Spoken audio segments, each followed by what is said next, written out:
Cleaning your Daikin Zena split system filter is easy. It takes less than 5 minutes and all you need is lukewarm water. The first step is to turn your unit off using your controller.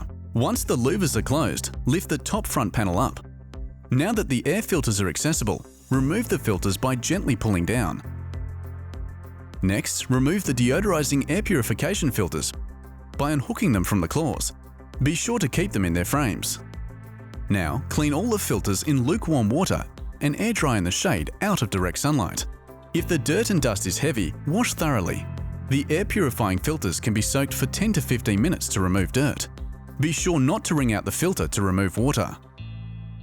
For good cleaning measure, you can go over them with a duster or a vacuum cleaner to get rid of any leftover dirt. Now that the filters are clean, reattach each one, starting with attaching the air purifying filters to the air filters. Then, slide the filters back into place and close the front panel.